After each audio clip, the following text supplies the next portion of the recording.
Shalom Tuhan. Selamat malam bagi kita semua. Kiranya kasih Tuhan, anugerah Tuhan masih tetap kita rasakan sampai malam hari ini. Walaupun mungkin saya tidak tahu di daerah lain, tapi khususnya di daerah kita, walaupun sedang musim kemarau, saudara, tapi hati kita tidak boleh kering. Amin. Khusus lagi kehidupan kita secara rohani, kita harus tetap isi itu supaya kehidupan kita boleh tetap bertumbuh di dalam Tuhan, sehingga kita dapat menghasilkan buah-buah yang manis. Oleh sebab itu saya berterima kasih kepada Tuhan serta Ibu Gembala boleh mempercayakan saya untuk menceritakan kebenaran firman Tuhan pada kesempatan malam hari ini. Saudara, berikan salam dulu saudara, jadi karena katakan kamu luar biasa. Haleluya. Saudara, kita tahu bahwa mata adalah salah satu bagian tubuh yang memiliki peran penting dalam kehidupan manusia. Amin. Karena mata diciptakan sebagai indera melihat, sehingga ketika kita bangun pagi, kita dapat melihat, kita dapat beraktivitas, kita dapat bekerja, kita dapat melakukan kegiatan kita sehari-hari karena kita memiliki mata. Tetapi saudara juga perlu tahu, sekalipun kita memiliki mata secara jasmani, tetapi mata jasmani kita juga memiliki jarak pandang yang terbatas. Katakan terbatas. Bahkan kalau saya mau katakan, mata jasmani kita bukan terbatas, tetapi sangat-sangat terbatas. Oleh sebab itu saudara, selalu saya katakan beberapa bulan yang lalu, kita perlu melatih mata rohani kita. Sama-sama katakan, kita perlu melatih mata rohani kita. Ya. Kenapa kita perlu melatih mata rohani kita? Karena mata rohani dapat melihat hal-hal yang tidak kelihatan, bahkan mustahil sekalipun bagi manusia. Oleh sebab itu saudara, kalau kita sebagai pengikut Kristus, kita tidak boleh hidup hanya berjalan menggunakan mata jasmani saja, tetapi sebagai pengikut Kristus kita juga harus hidup berjalan menggunakan mata rohani kita. Oleh sebab itu mari kita buka Alkitab kita di dalam 2 Korintus 5 ayat yang ke-7. Firman Tuhan malam hari ini saya tidak panjang lebarkan saudara, tapi saya mau saudara mengerti dan memahami supaya firman Tuhan boleh memberkati kita semua malam hari ini. 2 Korintus 5 ayat yang ke-7. Sudah menemukan? Katakan amin. Sudah menemukan? Mari kita baca bersama-sama dalam hitungan 2, 1, ya. Sebab hidup kami ini adalah hidup karena percaya, bukan karena melihat. Silakan duduk saudara. Firman Tuhan malam hari ini berkata, sebab hidup kami ini adalah hidup karena percaya, bukan karena melihat. Saudara boleh garis bawahi kata percaya. Sebab hidup kami ini adalah hidup karena percaya, bukan karena melihat. Saudara, kata percaya ini memiliki arti yang mendalam, saudara. Terlebih lagi bagi kehidupan kita sebagai pengikut Kristus. Kata percaya di sini bukan hanya sampai di bibir saja, saudara. Saya percaya kepada Tuhan. Kata percaya di sini tidak hanya sampai di mulut lidah saja. Kalau kita berkata saya percaya kepada Tuhan, kata percaya di sini tidak hanya sampai di pikiran kita saja, saudara. Ya, saya percaya kepada Tuhan. Ada banyak kan orang seringkali kalau kita bilang kamu percaya kepada Tuhan, saya percaya kepada Tuhan, tapi hanya sebatas bibir, mulut. Saya percaya kepada Tuhan, tapi hanya sebatas pikiran kita. Percaya di sini saudara yang dimaksud adalah bagaimana kita percaya sepenuhnya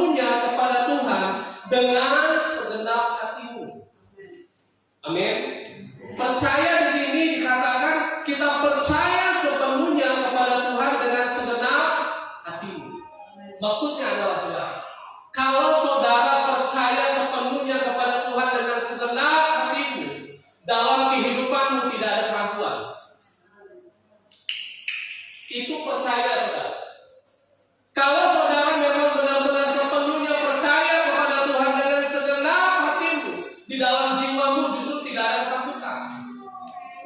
Kalau engkau benar-benar percaya kepada Tuhan dengan segenap hatimu, dalam jiwamu tidak ada kecemasan, bahkan keraguan.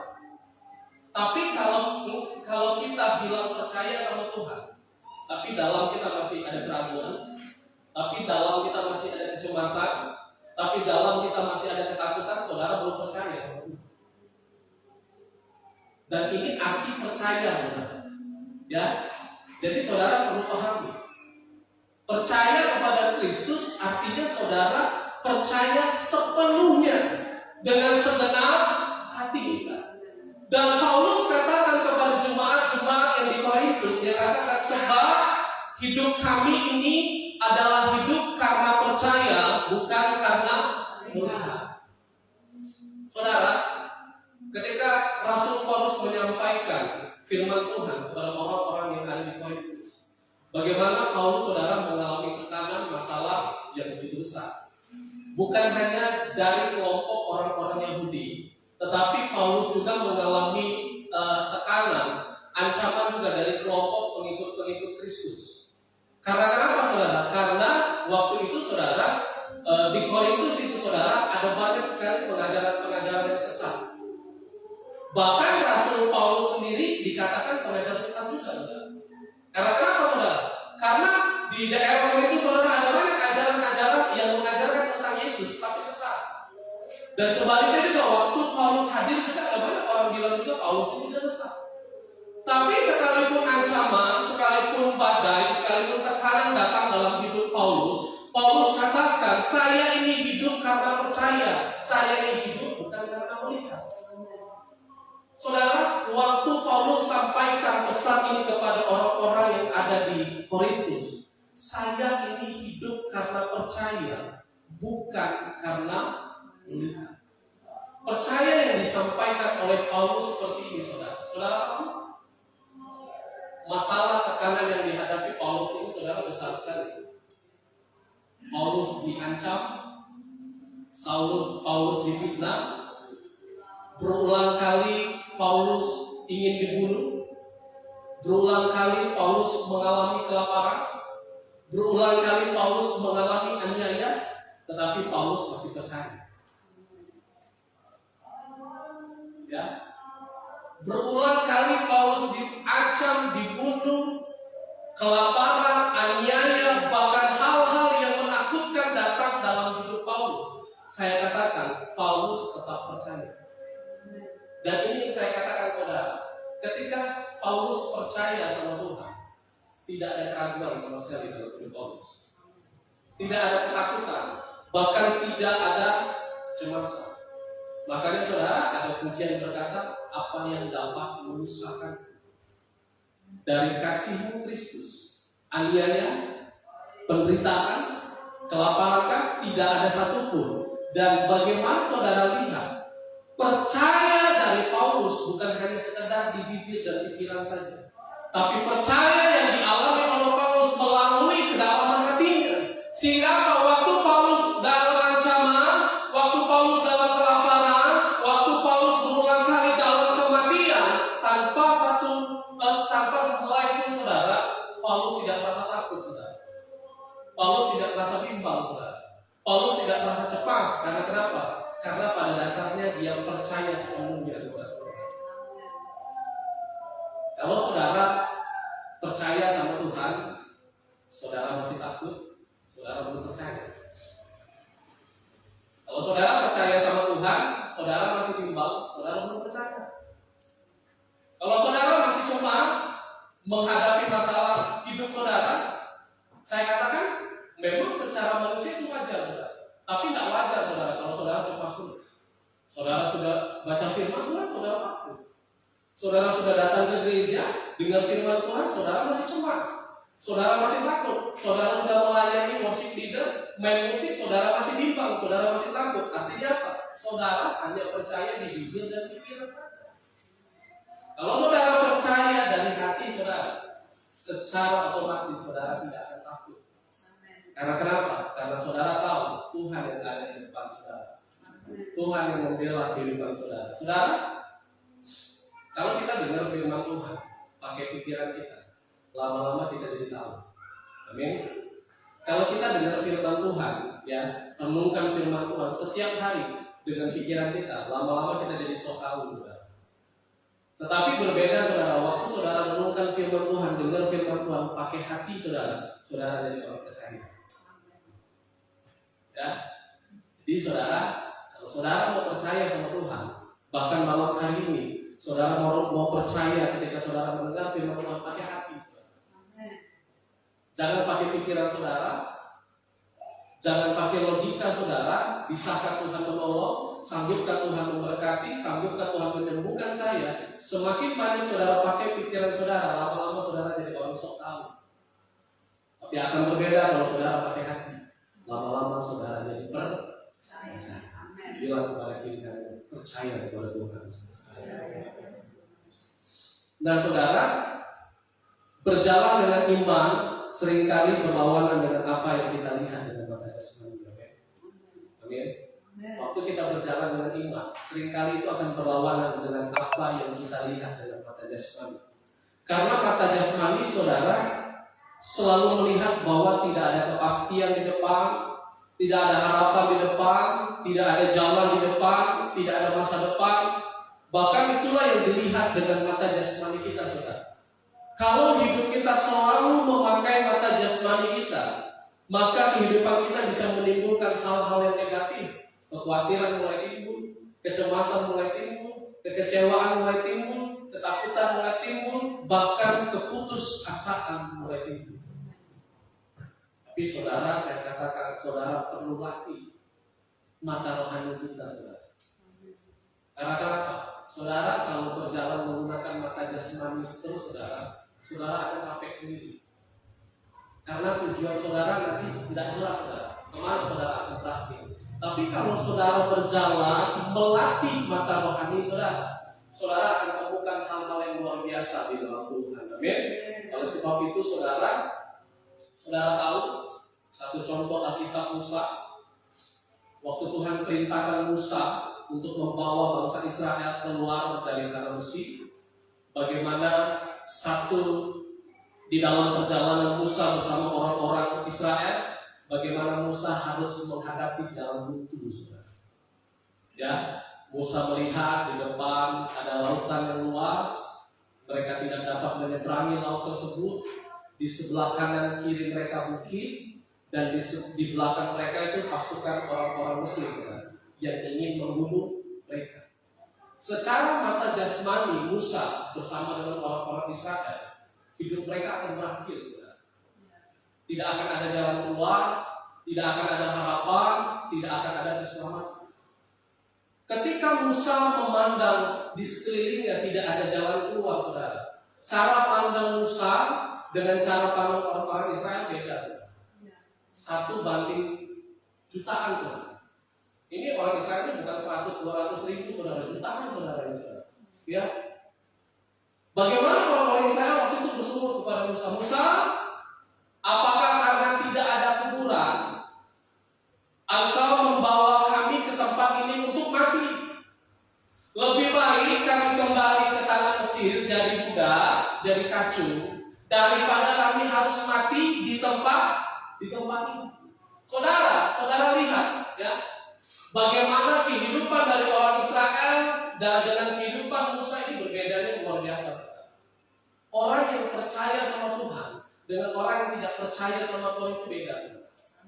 Percaya dengan mulut, percaya dengan pikiran, dengan percaya dengan hati itu berbeda. Saudara akan lihat ciri-ciri orang yang percaya sepenuhnya kepada Tuhan. Dan saudara lihat apa yang terjadi dalam kehidupan Musa. Saudara buka Keluaran 14. Saudara baca ayat yang ke-13. Keluaran 14 ayat yang ke-13. Sudah menemukan, mari kita baca bersama-sama. Dalam hitungan 2, 1, ya. Tetapi berkatalah Musa kepada bangsa itu, janganlah takut, berdirilah tetap keselamatan daripada Tuhan yang akan diberikannya hari ini kepadamu. Stop saudara, sampai situ dulu. Saudara perhatikan, ya. Ketika kita melihat kehidupan Musa, dia bukan hanya percaya lewat bibir pikirannya saja, tetapi saudara lihat orang yang percaya sepenuhnya dengan hatinya, dengan segenap hatinya kepada Tuhan. Saudara lihat kehidupan Musa. Waktu Musa melihat secara mata jasmani tidak ada jalan keluar, tidak ada keselamatan yang terjadi dalam kehidupannya, tetapi dengan mata rohani Musa berkata kepada bangsa itu, janganlah takut, berdirilah tetap dan lihatlah keselamatan dari Tuhan. Ya, ini ciri-ciri orang yang percaya sepenuhnya dengan segenap hati. Secara mata jasmani, Musa memang lemah. Tapi Musa tidak pandang itu dengan mata jasmani, tapi Musa lihat itu dengan mata rohani. Saudara, apa yang dikatakan Musa? Ciri-ciri orang yang percaya sepenuhnya kepada Tuhan. Yang pertama, tidak akan ada ketakutan. Katakan, tidak akan ada ketakutan. Tidak akan ada keraguan. Tidak akan ada kecemasan. Itu ciri-ciri orang percaya sepenuhnya. Dan saudara lihat apa yang dikatakan Musa, janganlah. Saudara, laut Teberau ini belum terbelah dua loh saudara. Belum. Pasukan Mesir ada di belakang mereka, mengejar mereka, ingin membunuh mereka. Ya, tetapi saudara lihat percaya dari Musa itu luar biasa, saudara.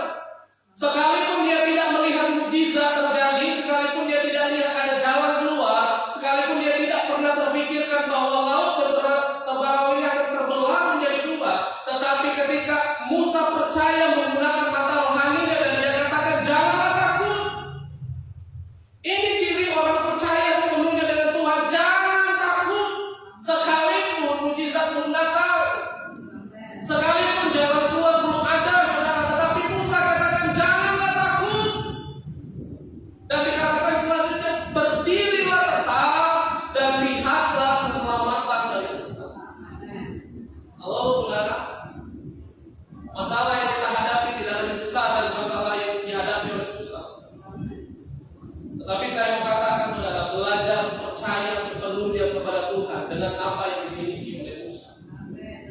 Musa memang belum melihat keselamatan, Musa belum melihat jalan keluar, tetapi jutaan orang Israel menunggu jalan keluar itu saudara di hadapan Musa.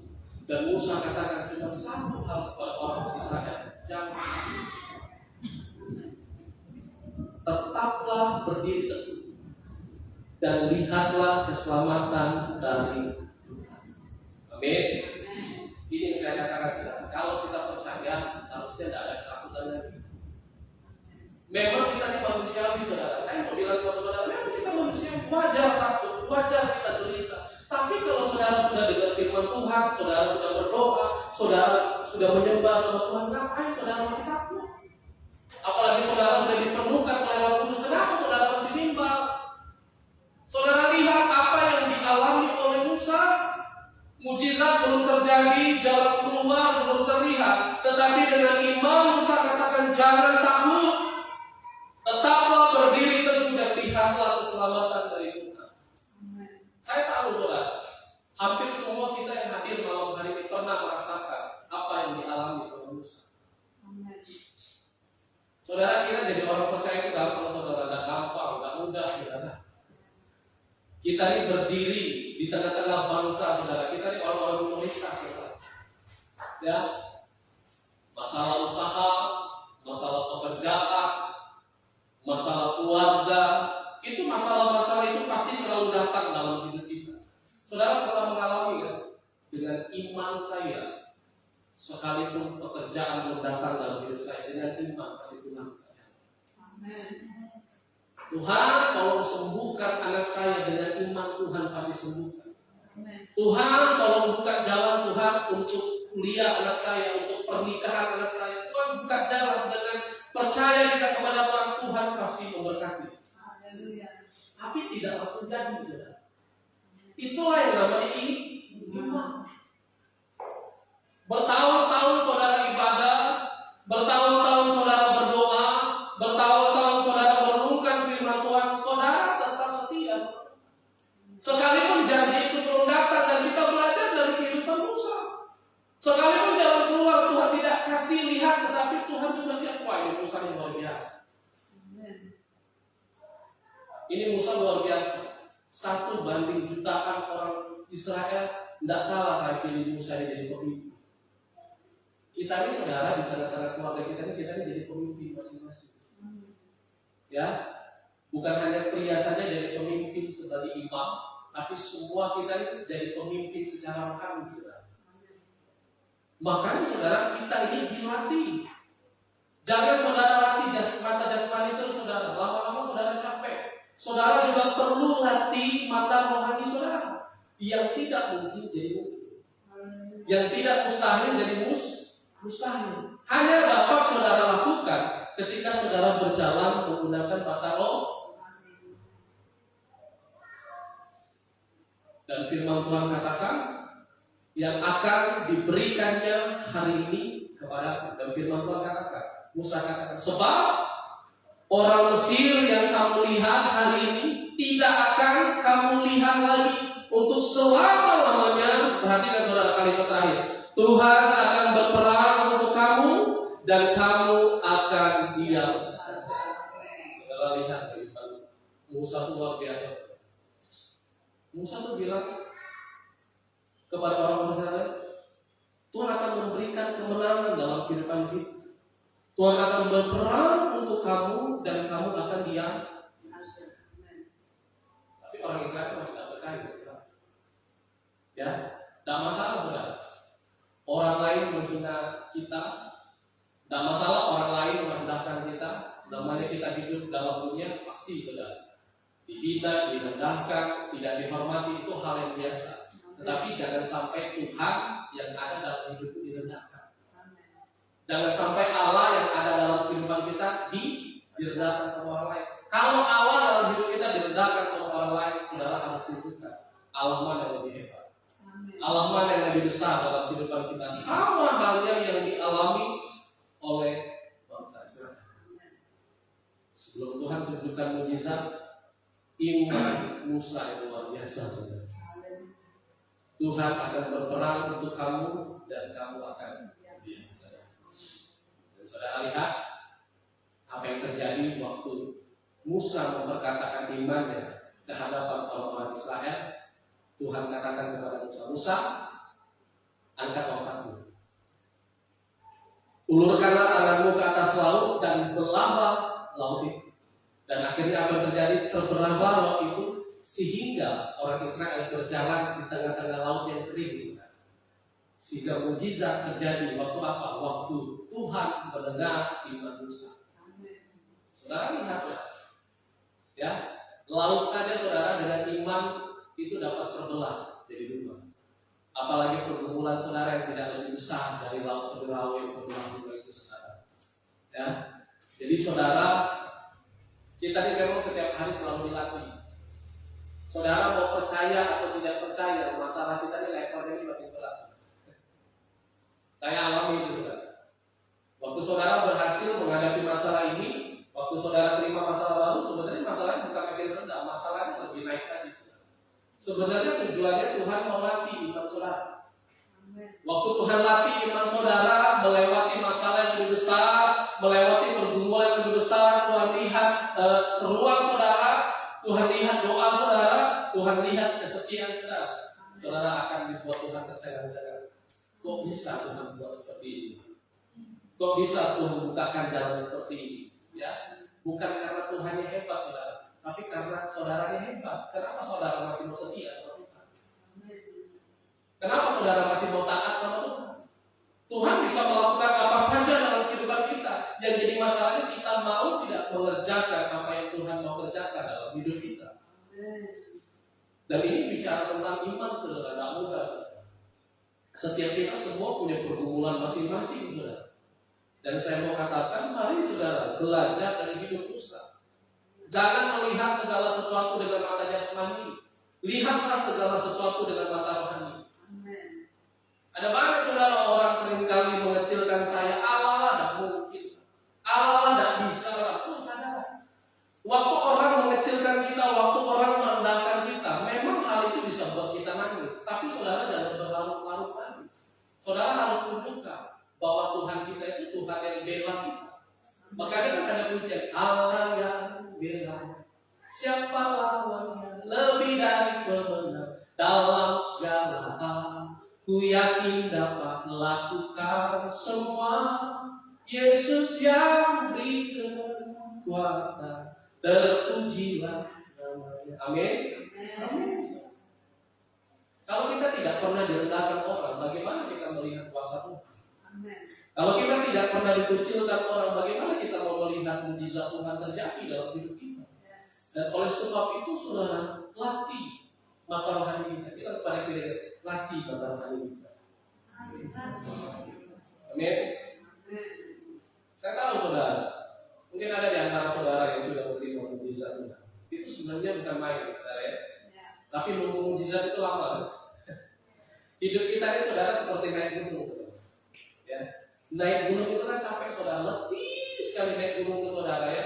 Butuh berhari-hari untuk sampai di puncak. Waktu kita tiba di puncak gunung saudara sebenarnya bukan main. Karena apa? Karena kita lihat keindahan di puncak gunung. Tetapi waktu kita sampai di puncak gunung cuma sementara saudara. Habis itu kita turun lagi. Hidup kita pun sama.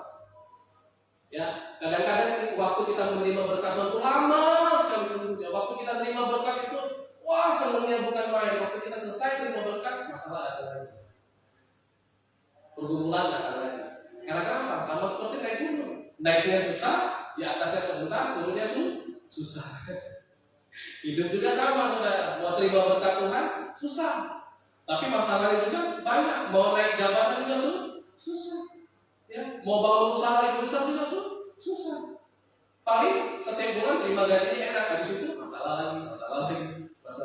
Ya. Sama saudara, dalam hidup ini memang seperti itu saudara. Kita tidak pernah terlepas dari yang namanya pergumulan, tetapi saudara tidak boleh meninggalkan mata rohani kita. Ya, karena kenapa? Karena mata rohani mampu melihat hal-hal yang tidak kelihatan, bahkan hal-hal yang mustahil sekali bagi manusia. Dan oleh sebab itu saudara, mari kita buka ayat kita yang terakhir 2 Korintus 4 ayat 17 sampai 18. 2 Korintus 4 ayat 17 sampai 18. 2 Korintus 4 ayat 17 sampai 18 sudah menemukan, mari kita baca bersama-sama. 2, 1 ya. Sebab penderitaan yang sekarang ini mengajarkan bagi kami kemuliaan kekal yang melebihi segalanya, jauh lebih besar daripada penderitaan kami. Sebab kami tidak memperhatikan yang kelihatan, melainkan yang tak kelihatan. Karena yang kelihatan adalah sementara, sedangkan yang tak kelihatan adalah kekal. Amin. Rasul Paulus katakan, sebab kami tidak memperhatikan yang kelihatan, melainkan yang tak kelihatan. Karena apa saudara? Karena yang kelihatan adalah sementara, sedangkan yang tak kelihatan adalah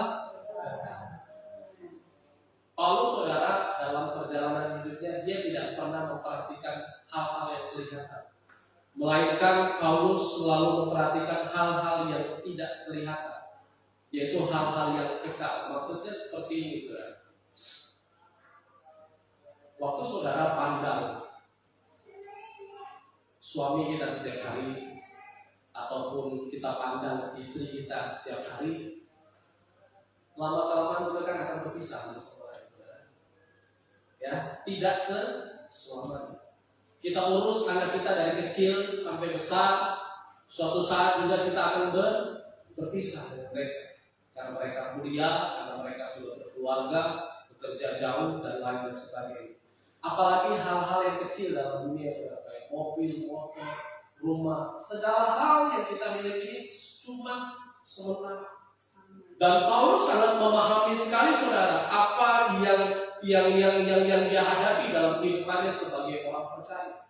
Tetapi Paulus cuma mau menekankan kepada orang-orang percaya yang ada di Korintus, mari belajar untuk kita jangan selalu memperhatikan yang selalu kelihatan.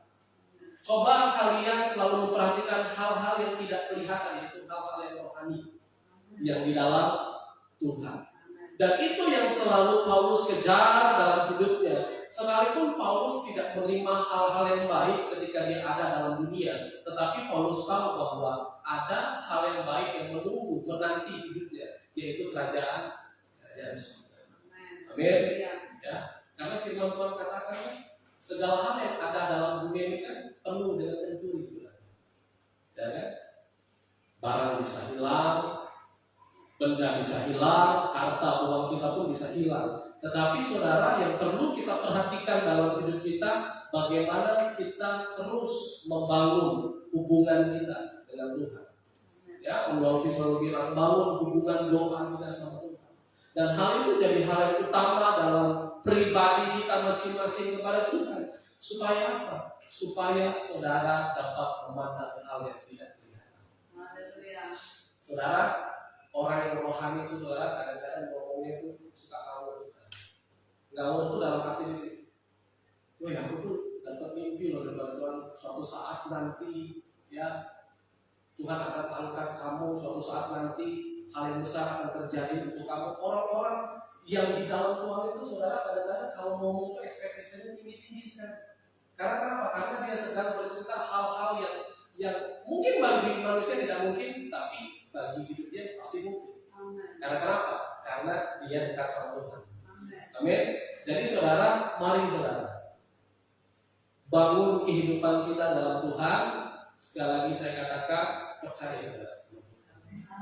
Dan sepenuh hatimu, apapun yang engkau alami, kalau engkau percaya sama Tuhan, engkau tidak akan mengalami ketakutan, kecemasan, dan keraguan.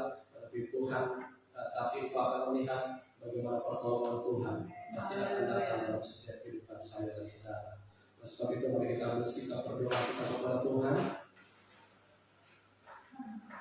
Terima kasih Bapak, terima kasih Tuhan. Firman-Mu memang menentukan hidup kami Tuhan. Kami selalu memandang pada Allah saja dalam hidup. Kami tahu Tuhan kunci keberhasilan itu tidak selalu ada pada kami Tuhan. Tapi kunci keberhasilan itu Tuhan selalu ada pada Tuhan.